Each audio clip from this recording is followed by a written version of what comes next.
I've got a huge mess in here, but that's not the focus of today's video. This is, I had paid $250 for shipping for a whole bunch of components sent by a viewer, and slowly going through it, testing it. Not sure if I'm going to do videos on everything working. Most of it works, but that's not today's focus of today's video. This one is, well, an HP Z240, and what's interesting about this and why I decided to turn the camera on is that it seems to break once a year. And what's kind of crazy is it usually breaks around this time. I built this for a buddy of mine. Well, I didn't build it, refurbished it, upgraded it, hooked it up for a buddy of mine about 2 years ago.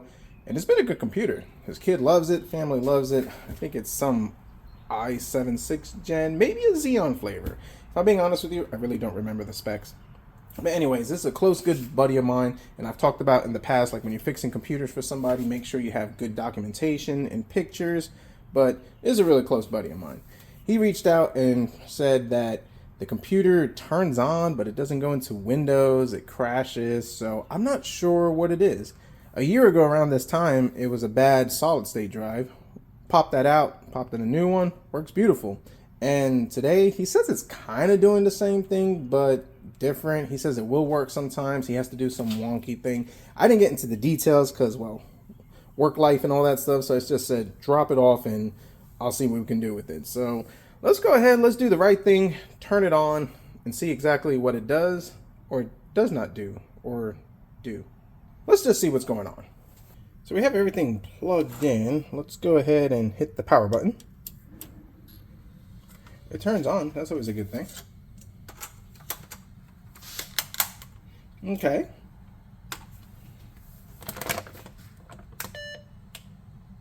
Fan detection error. Chassis fan not detected. Chassis fan is not connected or may have malfunctioned. Maybe this is what he was talking about. Which, if that's what he's talking about, that's a good thing because, ooh, that could be a bad thing because I don't know if I have an extra one of those fans. Huh, interesting. All right, let's press enter. Let's see if it boots into the Windows. Yep, it just booted up perfect. So let's do some stress tests. I'm going to do all that off camera, just stress test, make sure everything is working in Windows as it should. So this could be as simple as just the fan, but before we go ahead and just say that's what the problem is, this is something that I always do.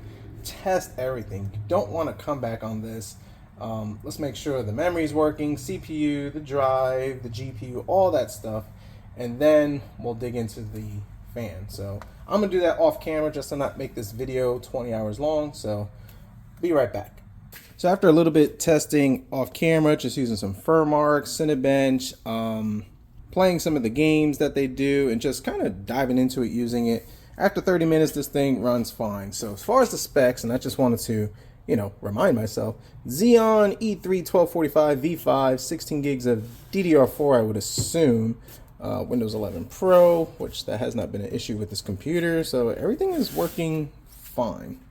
I'll probably have to reach out to him, give him a call, and send him a picture of that and say, hey, is that what's going on? If that's the case, then that could be an easy fix, something as simple as maybe swapping it out. I might have a fan for it, or cable came loose, maybe the fan is stuck, not sure.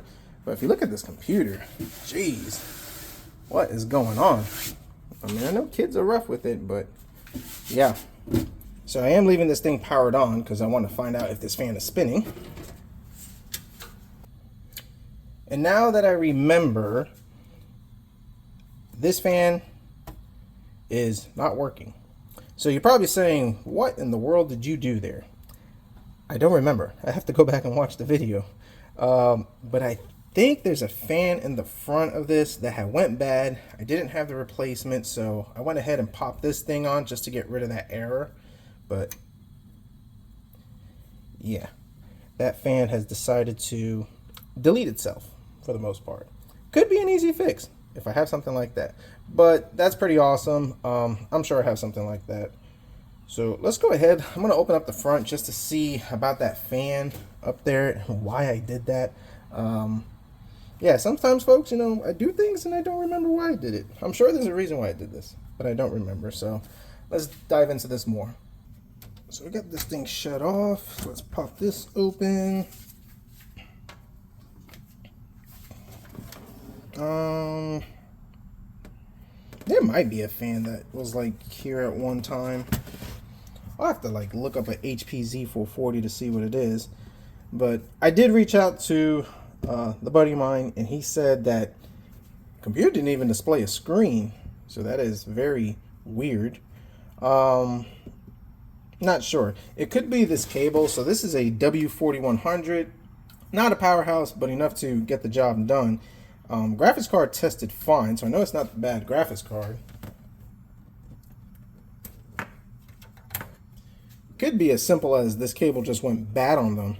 Which, if that's the case, I got a bunch of these lying around. I'll just give him that, fix the fan, and send it on its way. But I need to find a fan, so let's see what I got. Alright folks, so I don't know exactly what I did or why I did certain things. Yeah. Okay, so I plugged in this. This is actually from an HP Z440. I kept a bunch of these fans when I was parting out those systems. These were good. They're good to have replacement. Plugged it in, the error went away. So the port is good. Plugged in a different fan, still didn't work, and then realized I put a 3-pin on a 4-pin header. Don't know why I did that. So, which tells me this fan is perfectly fine, and maybe this is bad. I'm not sure. So what I'm thinking, to keep things working and in line, let's try a extension cable, 4-pin this time. See if that 3-pin plugs in and works. It's usually recommended to unplug your computer when you're doing this type of stuff, but I figured, why not? Let's just, you know, confirm if this works. Let's see if I can get this in. Plugging this in, and yeah, the fan works. So this connector, which I have no idea why I did it, is junk. So we fixed that problem. Now the other issue he was saying, and I actually think I might switch that to a low noise adapter, which I should have one. One day I'll organize this stuff.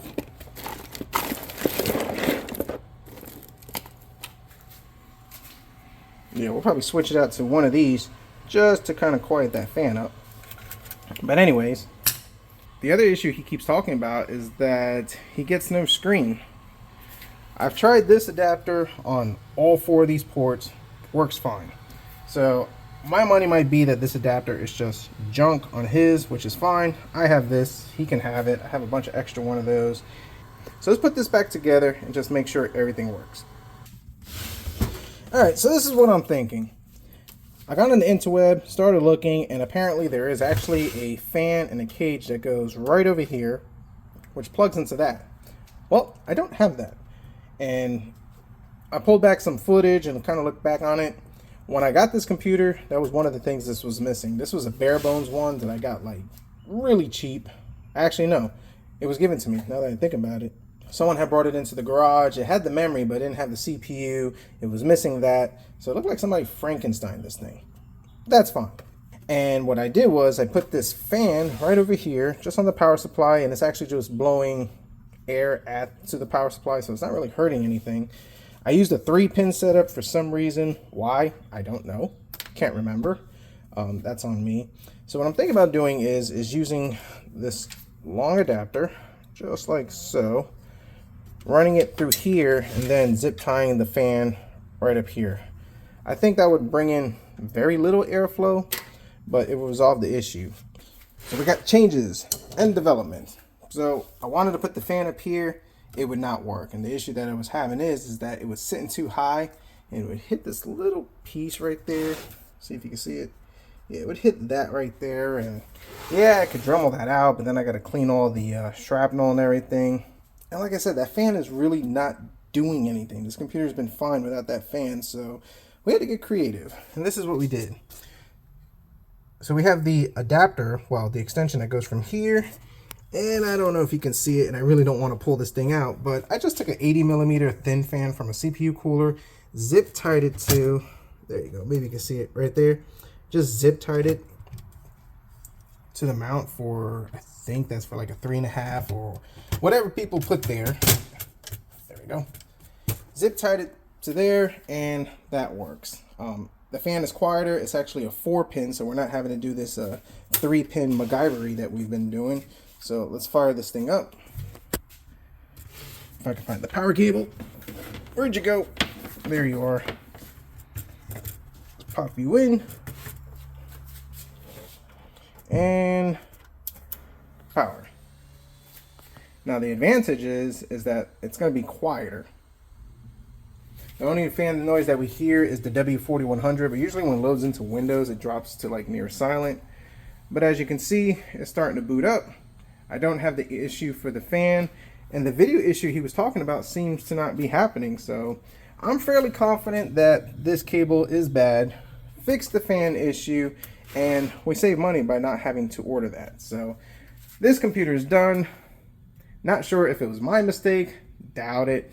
But this is one of those situations where you got to do what you got to do with what you have to try to save money and just kind of keep things alive. So let's have a conversation and give you my thoughts. So folks, here at DLM Tech Garage, we're a budget channel. Budget computer, budget hardware. We like the older stuff. Why? Because it still has value, you can get it cheap, and still fulfill the needs just depending on what you're looking for. Now budget hardware like this is still no slouch. I mean, pretty much equivalent to an i7 6th gen, still has good value. We could pop in a 1050 Ti low profile, maybe even a 6400 RX or 3050. We could definitely pop that in there and give this hardware some good life. But in a situation like this where a computer just is proprietary and is not meant to do it, number one, it makes it more fun, challenge accepted, and this is a good way to save money. We could get on the Facebook Marketplace, we could get on the eBay, attempt to get that part for about $10, $20, or we could just use some old fans that we have lying around with adapter. Should cost us nothing if you've been hoarding computer parts like most people tend to do, and get this computer back up and running. So now, yes, it's unconventional and the ideal way would be to get that part, but let's be real folks, let's save some money, let's help out the customer and really get this thing going. I've actually seen people throw away stuff like this because fans go bad and you're gonna have to pay an arm and a leg. People don't want to deal with the eBay or even trying to mess with it, and that's where people like us come in, swoop it up, take the parts we need, or in this case, just bring it back to life. Now, the other side of doing stuff like this, you assume the risk. If this fan fails, comes loose, or breaks something, that's a risk that I incur, and that's where good customer service is key. I disclose to my customers, friends, anybody, everything that I do. I showed him pictures. I told him exactly what our options. Hey, we can order this for about 20 bucks, or we can do it this way and it's gonna cost you no money. And he's like, cool, I'm good with it. Which saves us money and saves us time. Now, as far as what I would charge for a repair like this, in this case, this is a really good buddy of mine. He's bought about 4 or 5 computers for me. So in this case, I take care of him, he takes care of me, I get the older hardware. But if you were kind of doing this for somebody, I mean, really a repair like this, 40 to 50 bucks for stuff you have lying around and maybe an hour's worth of work? I don't know, everybody has different hourly flat rates. Mine is $60 flat rate. That's what I pretty much charge, and then they just pay for the parts that they need. But for something like this, you got to weigh it out, present your options to your customers. I'm a firm believer if we can make it work and save money, let's do it.